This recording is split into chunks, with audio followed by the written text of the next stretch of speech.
kami datang dengan hati kami, dengan segenap rindu, haus akan Engkau Tuhan. Yesus, Kau tahu hatiku Tuhan, Kau tahu rinduku Tuhan, Kau tahu harapku, Kau tahu mimpiku di tangan-Mu Tuhan. Dalam segenap jalanku,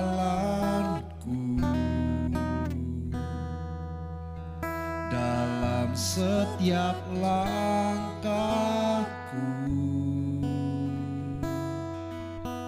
hanya Kau Tuhan yang ku andalkan menghadapi semua. Katakan bersama. Yesus, Kau anugerah terindah dalam hidupku. Kau sungguh berarti di setiap jalanku, dan anugerah-Mu selalu mempesonaku.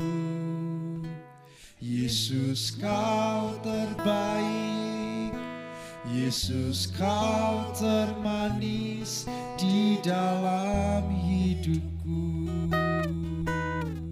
Mari bersama-sama katakan. Kau tahu hatiku Tuhan, Kau tahu rinduku, Kau tahu rinduku Tuhan. Katakan Kau tahu harapku, Kau tahu harapku, Kau tahu mimpiku di tangan-Mu Tuhan. Dalam segenap jalanku, dalam setiap langkahku, hanya mengandalkan Engkau, hanya Kau Tuhan yang ku andalkan menghadapi semua. Bersama katakan. Yesus, Kau anugerah terindah dalam hidupku. Kau sungguh berarti di setiap jalanku, dan anugerah-Mu selalu mempesonaku. Yesus, Kau terbaik, Yesus, Kau termanis di dalam hidupku. Yesus, Kau anugerah terindah dalam hidupku. Kau sungguh berarti di setiap jalanku, dan anugerah-Mu selalu mempesonaku.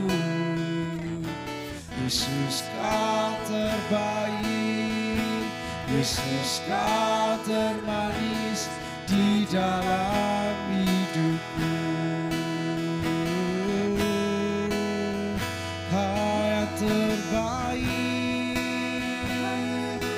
Kau yang termanis di dalam hidup kami Tuhan. Oh, sungguh indah kasih-Mu, sungguh indah kasih Tuhan di dalam hidup kami, di setiap langkah kami, di segala jalan-jalanku. Kami bersyukur, bersyukur Tuhan, kami punya Engkau, kami mengenalmu Yesus, Juru selamat kami, Sang penebus, penolong kami di dalam hidup kami, di segala jalan kami, di setiap langkah kami. Hanya Engkau Tuhan, hanya Engkau Yesus. Kau anugerah dalam kami, Kau anugerah buat kami. Abaya syaka palarana maya larana mas, kita karalarana maya syikira larana. Yesus, Kau anugerah terindah dalam hidupku. Kau sungguh berarti di setiap jalanku, dan anugerah-Mu selalu mempesonaku. Yesus, Kau terbaik, Yesus, Kau termanis dalam segenap hatimu. Yesus, Kau anugerah terindah dalam hidupku. Kau sungguh berarti di setiap jalanku, dan anugerah-Mu selalu mempesonaku. Yesus, Kau terbaik, Yesus, Kau termanis di dalam hidupku. Yesus, Kau terbaik, Yesus, Kau termanis di dalam hidupku. Yesus, Kau terbaik, Yesus, Kau termanis di dalam hidupku.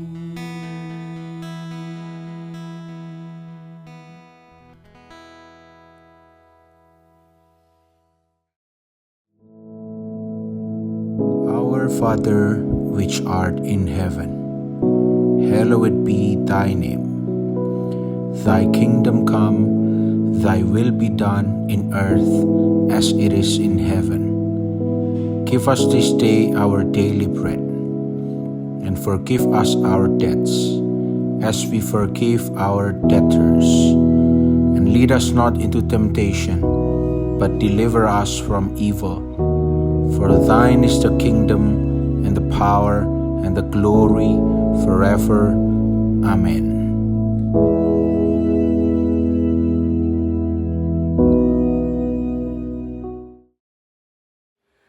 Shalom, puji Tuhan. Sebelum kita mendengarkan renungan firman Tuhan pada hari ini, mari kita berdoa terlebih dahulu. Kami bersyukur Tuhan, betapa Engkau baik. Waktu yang sangat indah untuk kami dapat merenungkan firman-Mu. Roh Kudus menolong kami, sehingga kami tidak hanya mendengar, tapi kami mengerti, bahkan setia melakukan firman-Mu. Tolong kami Roh Kudus. Terima kasih, kami sambut firman-Mu dalam nama Tuhan Yesus. Haleluya. Amin. Puji Tuhan. Hari ini saya akan membagikan renungan firman Tuhan yang saya beri judul Iman dan Kesetiaan.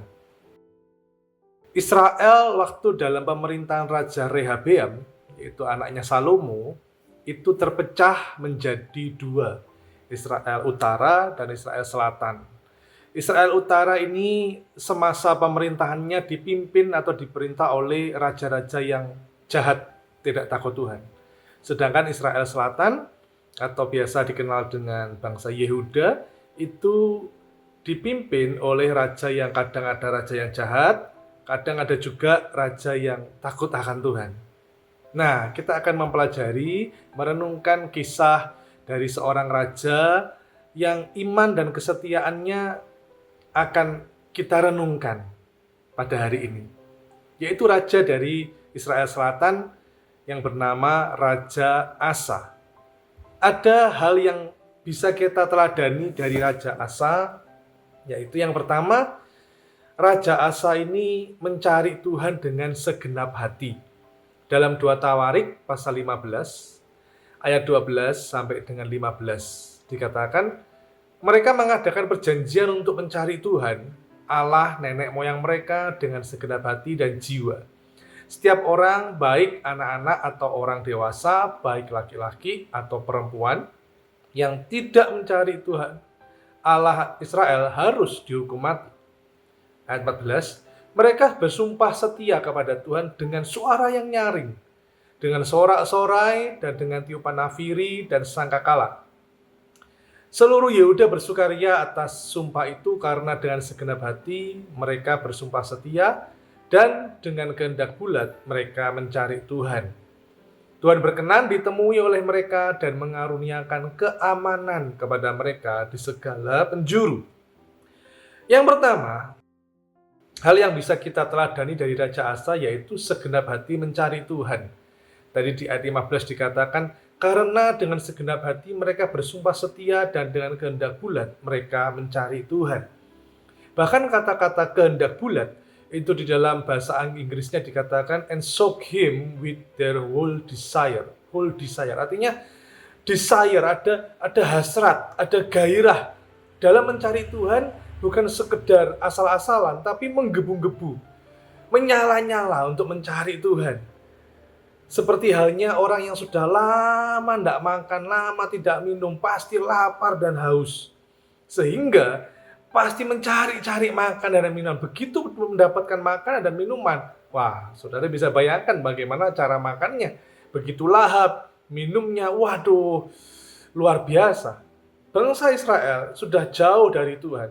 Tapi dengan kembalinya kepada Tuhan, mereka senang, mereka menggebu-gebu, mencari Tuhan dengan segenap hati mereka. Di dalam Yeremia pasal 29 ayat 13 dikatakan, kamu akan mencari aku dan menemukan aku. Jadi orang yang mencari Tuhan pasti menemukan Tuhan, pasti itu. Tapi ayat itu tidak berhenti sampai di situ. Ada S dan K, syarat dan ketentuan berlaku. Saya ulang. Yeremia pasal 29 ayat 13, kamu akan mencari aku dan menemukan aku apabila kamu mencari aku dengan segenap hatimu. Diulang lagi kata-kata hati. Segenap hati. Di dalam kitab Tawarik sendiri, kata mencari Tuhan itu sebanyak 29 kali diucapkan, dituliskan. Baik dalam 1 Tawarik maupun 2 Tawarik, itu totalnya 29 kali. Sehingga kata-kata mencari Tuhan sesuatu yang penting, sangat penting. Kalau kita memberi pesan kepada anak kita untuk menutup pintu, mengunci pagar, kita berulang kali waktu kita keluar, kita sampai di tempat tujuan, kita telepon anak kita, sudah dikunci pagarnya, sudah ditutup pintunya dan sebagainya, berarti itu hal yang penting. Sampai diucapkan 2, 3, 4 kali. Ini 29 kali. Berarti kata-kata mencari Tuhan itu sangat amat penting. Dan itu melibatkan hati. Segenap hati. Mengapa? Oh, melibatkan hati. Mengapa? Karena seringkali cara Tuhan itu tidak bisa dipikirkan dengan logika kita. Pikiran kita tidak nyampe dengan caranya tentu tidak mumpuni, tidak bisa. Karena kita manusia terbatas. Sepintar-pintarnya kita tetap bodoh di hadapan Tuhan. Artinya memang kita tidak bisa menyelami cara Tuhan, mujizat Tuhan, kehadiran Tuhan. Sehingga apapun jabatan kita, kepintaran kita, kehebatan kita, tidak ada artinya itu di hadapan Tuhan. Nol. Sehingga kita perlu menggunakan hati. Dengan kerendahan hati, kita hanya percaya, beriman bahwa Tuhan bekerja. Saat kita mencari Tuhan, Tuhan hadir. Mungkin beberapa orang memiliki karunia penglihatan, tapi ada juga beberapa orang yang belum pernah lihat Tuhan, belum pernah melihat Yesus. itulah saatnya kita hanya menggunakan hati, hanya percaya kehadiran Tuhan. Maka kita menanggalkan segala ego kita, menanggalkan segala kehebatan manusia yang tidak ada artinya, ya, di hadapan Tuhan semuanya itu nol, dan kita hanya menyembah Tuhan, hanya sungguh-sungguh mencari Tuhan. Maka segenap hatimu, maka kita akan menemukan Tuhan. Mungkin ada beberapa orang yang waktu pernah punya pengalaman menagih hutang, begitu ya. Pernah punya pengalaman menagih hutang. Jadi kalau orang itu yang ditagih itu seling bleset gitu ya. Atau mungkin pernah janjian dengan orang lain, dengan teman, dengan sahabat, dengan keluarga, tapi sering bleset. Katanya janjian mau ketemu, dan ternyata tidak ketemu-ketemu. Tapi beda dengan Tuhan kita. Dia Allah yang berjanji, dia pasti menggenapi. Dia berjanji kalau kita mencari dia segenap hati, kita pasti menemukan Tuhan. Bukan hanya sekedar menemukan, tapi Tuhan memberi upah kepada orang yang sungguh-sungguh mencari dia. Ibrani pasal 11 ayat 6 bagian akhir dikatakan, Allah memberi upah kepada orang yang sungguh-sungguh mencari dia. Allah memberi upah kepada orang yang sungguh-sungguh mencari dia. Apa yang kita cari hari-hari ini? Banyak orang mengejar mamon, mencari uang, kerja keras. Tidak salah, memang harus bekerja. Tapi kalau kita terlalu ngoyo, sampai kita meninggalkan keluarga, kita meninggalkan iman kita meninggalkan jam-jam ibadah, meninggalkan hubungan kita dalam mencari Tuhan hanya demi uang. Bahkan kita tidak peduli dengan kesehatan kita. Untuk apa uang? Jadi orang yang sungguh-sungguh mencari Tuhan pasti dapat upah. Ya, ini firman Tuhan. Pertanyaannya lagi adalah, kita cari apa di dunia? Cari ketenaran, cari terkenal, cari hebat, cari uang yang banyak, ya, cari apa? Cari kepuasan dunia. Cari apa? Di dunia ini tidak ada yang pasti. Tidak ada yang pasti. Hari ini mungkin kita berkelimpahan. Terlalu berkelimpahan, kita juga bisa berbahaya, akhirnya serakah, bahkan pelit. Tidak tahu bulan depannya ternyata mulai kurang nih. Hari ini sehat luar biasa. Bulan depan belum tentu sesehat bulan lalu.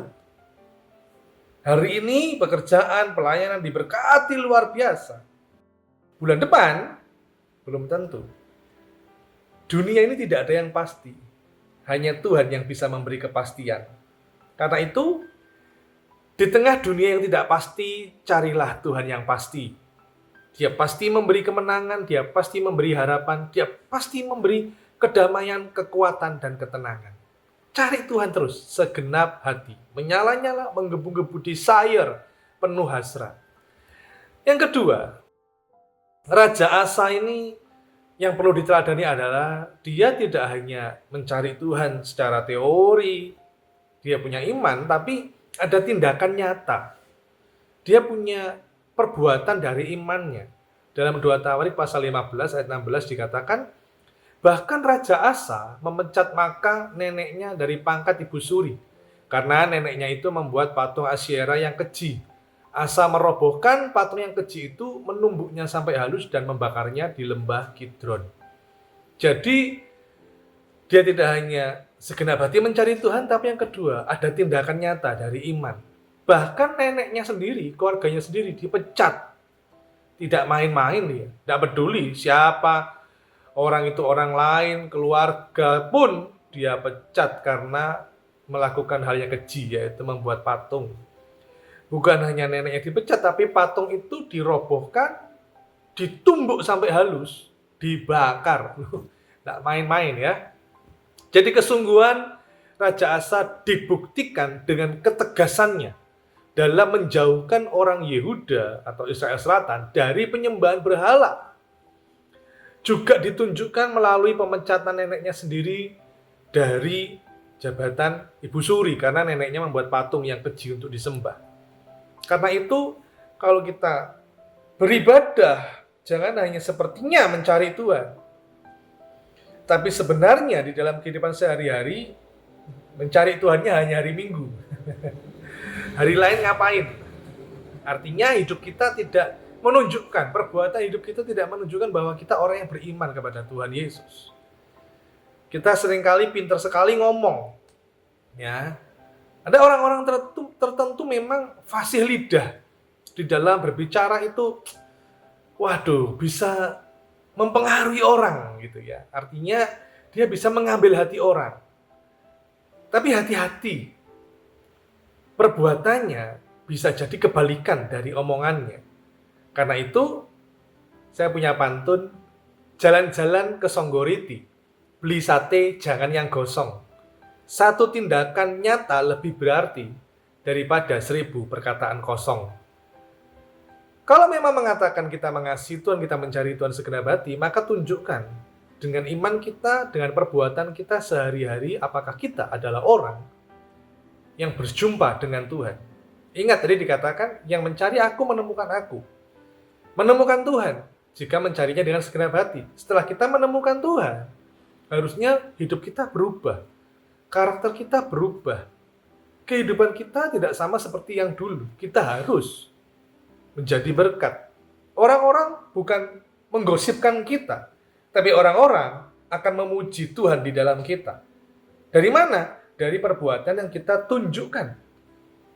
Karena itu, saya punya pantun satu lagi nih. Beli ketan dicampur roti. Iman tanpa perbuatan adalah mati. Jangan hanya bicara soal kasih, tunjukkan kasihmu lewat tindakan. Jangan hanya suka berdoa, tapi lakukan yang kamu doakan. Karena itu, inilah 2 hal yang bisa kita teladani dari Raja Asa. Dia mencari Tuhan segenap hati, sehingga Tuhan memberikan keamanan di segala penjuru. Yang kedua, dia ada tindakan nyata dari iman. Nah, berikutnya ada hal yang tidak benar, hal yang salah. Karena itu tadi saya memberikan judul iman dan kesetiaan. Memang awalnya beriman, tapi di belakangnya tidak diimbangi dengan kesetiaan. Selama 35 tahun Raja Asa memerintah, selalu mencari Tuhan. Dan Tuhan mengaruniakan keamanan. Punya iman kepada Tuhan, pasti ada berkat yang luar biasa. Tapi sayangnya di tahun pemerintahan 36, Raja Asa berubah. Iman dan kesetiaan itu harus berjalan seimbang. Tidak seperti Raja Asa. Awalnya aja beriman. Tapi berikutnya, di tahun pemerintahan ke-36, dia berubah, tidak bersandar pada Tuhan lagi. Hal yang salah yang tidak bisa kita teladani dari Raja Asa adalah dia bergantung kepada bangsa lain atau Ben-Hadad, yaitu Raja Aram. Ya, di dalam 2 Tawarik pasal 16 ayat 1-3, di situ diceritakan bahwa Raja Asa ini ditantang oleh Raja Israel Utara yang bernama Baesa. Nah, Raja Asa takut dan Raja Asa minta pertolongan kepada Ben-Hadad, Raja Aram. Ini sesuatu hal yang bodoh. Karena selama 35 tahun, Tuhan mengaruniakan keamanan. Seharusnya begitu ada tantangan, ada ketakutan, harusnya Raja Asa kembali lagi bersandar kepada Tuhan. Namun ini tidak. Dia mencari pertolongan pada yang lain. Bukankah kita pun juga seringkali pernah jatuh dalam hal ini? Dulu kita bisa memenangkan sebuah pertempuran, memenangkan sebuah pergumulan. Tapi begitu ada persoalan lain, hal yang kecil mungkin, maka kita digoyahkan iman kita sehingga kita cari cara yang lain di luar bersandar kepada Tuhan. Karena itu ayo kita tetap setia mengiring Tuhan. Karena iman dan kesetiaan itu tidak terpisahkan. Diuji saat di puncak gunung maupun di lembah kelam. Hati-hati.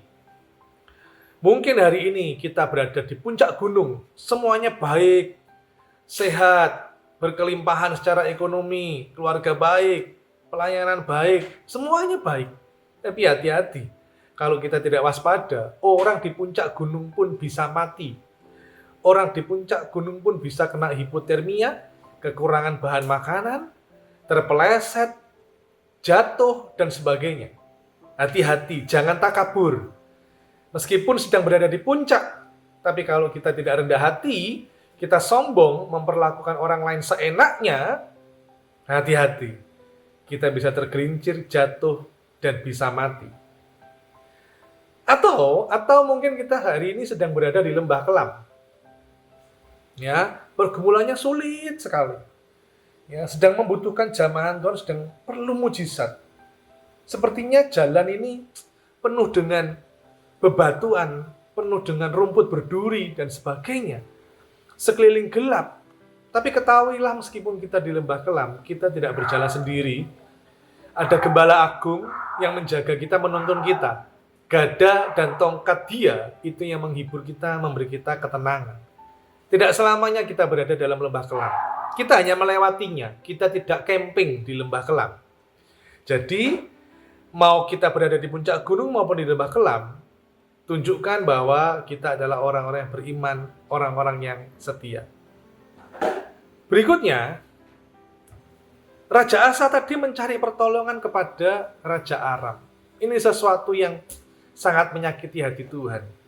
Karena 5 musuh bebuyutan orang Israel, bangsa Israel ini punya musuh bebuyutan 5, yaitu Moab, Asyur, Amalek, Filistin, dan Aram. Raja Aram. Bangsa Aram ini musuh bebuyutannya Israel. Lah kok malah minta pertolongan kepada musuh bebuyutan? Bagaimana ini? Orang yang dekat sama Tuhan malah minta pertolongan kepada dunia. Parah ini Raja Asa ini. Ya. Nah, ayo. Memang kita tinggal di dunia, tapi kita tidak minta pertolongan kepada dunia. Kita tidak bersahabat dengan segala keinginan duniawi.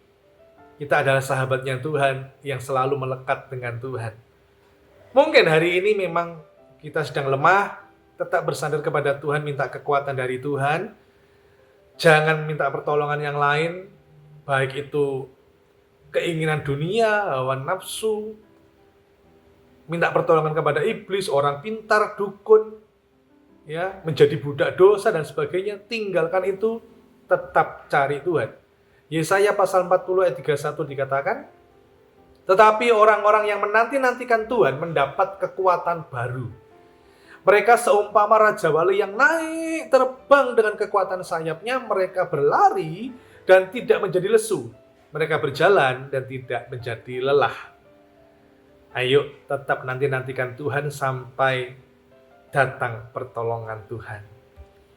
Yang pertama, kesalahan Raja Asa adalah dia bergantung kepada yang lain dan bukan pada Tuhan.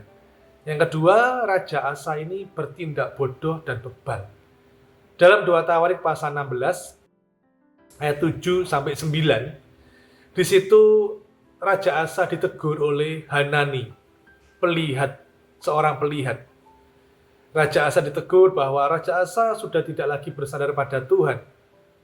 Ya, dan akhirnya yang terjadi adalah Raja Asa mengalami peperangan sejak tidak bersandar pada Tuhan. Dalam 2 Tawarik pasal 16 ayat 9 dikatakan, karena mata Tuhan menjelajah seluruh bumi untuk melimpahkan kekuatannya kepada mereka yang bersungguh hati terhadap dia. Dalam hal ini, yaitu dalam hal dia minta pertolongan kepada Ben-Hadad Raja Aram, maka dikatakan dalam hal ini engkau telah berlaku bodoh. Oleh sebab itu mulai sekarang ini engkau akan mengalami peperangan. Sangat menyedihkan. Keadaan aman segala penjuru 35 tahun. Tapi hanya gara-gara ditantang oleh Baisa, Israel Utara, maka Raja Asa bertindak bodoh dan bebal. Mengapa saya katakan bertindak bodoh? Karena sebelumnya di dalam 2 Tawarik pasal 16 ayat 8 dikatakan, bukankah tentara orang Ethiopia dan Libya besar jumlahnya, kereta dan orang berkudanya sangat banyak, namun Tuhan telah menyerahkan mereka ke dalam tanganmu karena engkau bersandar kepadanya. Jadi di dalam 35 tahun keadaan aman itu pernah Israel Selatan yang dipimpin Raja Asa ini digempur perang dengan Ethiopia dan Libya. Ya, padahal waktu itu Israel Selatan atau Yehuda, tentaranya pasukannya sangat sedikit. Hanya ya 580.000. Ini terbaca dalam 2 Tawarik pasal 14 ayat 8 sampai 9 itu ya, Bapak Ibu ya. Nah, ada 580.000 pasukan Israel Selatan, sedangkan Ethiopia bersama dengan sekutunya itu digabung 1,3 juta pasukan. Bayangkan 580 lawan 1,3 juta. Tapi karena Raja Asa bersama dengan seluruh rakyat Israel Selatan bersandar pada Tuhan, mencari Tuhan segenap hati, 1,3 juta dikalahkan. Makanya tadi Hanani menegur dengan kata lain begini, saya pakai bahasa sehari-hari. Loh, yang besar itu loh, Ethiopia aja, Libya, bisa kamu kalahkan karena kamu bersandar pada Tuhan. Ini loh Israel Utara, Baesa itu berapa pasukannya? Kok kamu takut itu loh? Tidak masuk akal, kamu bodoh ini. Dalam hal ini kamu sangat bodoh. Nah, sehingga sejak itu mengalami peperangan. Bukan hanya bodoh, tapi Raja Asa tidak mau ditegur, tidak mau diarahkan. Hanani, pelihat itu akhirnya dipenjara. Marah Raja Asa. Siapa lu? Gue raja. Lu siapa? Dimasukkan penjara. Sudah bodoh, bebal lagi. Karena itu memang benar dikatakan dalam Amsal pasal 18 ayat 12. Tinggi hati mendahului kehancuran, tetapi kerendahan hati mendahului kehormatan. Karena itu, waktu kita mendengarkan firman Tuhan, seperti saat ini, atau waktu kita di gereja, atau waktu kita bersekutu secara pribadi dengan Tuhan dalam doa dan penyembahan, Tuhan mengingatkan kita akan petunjuknya, akan firman-Nya. Jangan lalai, jangan bebal, jangan bodoh. Kita harus mau terima nasihat dari firman Tuhan. Karena penyesalan itu datangnya terlambat. Ya, setelah bila kita tidak taat, tidak mau diarahkan oleh firman Tuhan, oleh Roh Kudus, terus kita kena akibatnya, hal yang buruk menimpa kita, baru kita menyesal. Untuk apa? Lebih baik daripada menyesal, dari awal kita sudah mau dipimpin Roh Kudus, mau diarahkan oleh firman Tuhan, mau terima nasihat oleh firman Tuhan. Saya punya pantun. Minum wedang jahe selagi hangat, dikala hujan turun dengan lebat. Orang bijak belajar dari nasihat, orang bebal belajar dari akibat. Kita termasuk orang bijak atau orang bebal? Kalau bijak, belajar dari nasihat firman Tuhan, ikuti. Kalau bebal, ya sudah, nanti pasti ada akibatnya. Saya percaya setiap kita yang mendengar, mengerti firman Tuhan ini, dan kita diberkati oleh firman Tuhan ini. Jadi, ayo, ada hal yang perlu diteladani dari Raja Asa. Dia mencari Tuhan segenap hati, dan dia ada tindakan nyata, ada perbuatan dari imannya. Tapi ingat, iman perlu diimbangi dengan kesetiaan. Iman dan kesetiaan itu tidak terpisahkan. Sehingga kita harus setia terus sampai Tuhan datang menjemput kita, sampai waktu kita selesai di bumi. Jangan seperti Raja Asa yang mencari pertolongan pada yang lain, bersandar kepada yang lain. Dan Raja Asa bodoh dan bebal. Puji Tuhan, kiranya firman Tuhan memberkati kita semua. Tetap beriman, tetap setia. Kita berdoa. Terima kasih Tuhan Yesus, Engkau memberkati setiap kami, biar iman kami tetap terarah kepada Tuhan, dibimbing oleh kuasa Roh Kudus, dikuasai, dipimpin oleh firman-Mu, sehingga kami mendapati hidup kami selalu dalam keadaan aman, penuh damai sejahtera, penuh dengan ketenangan, penuh dengan kasih Tuhan. Berkat-Mu turun atas kami semua Tuhan. Tuhan memimpin kami di dalam nama Tuhan Yesus. Haleluya. Amin.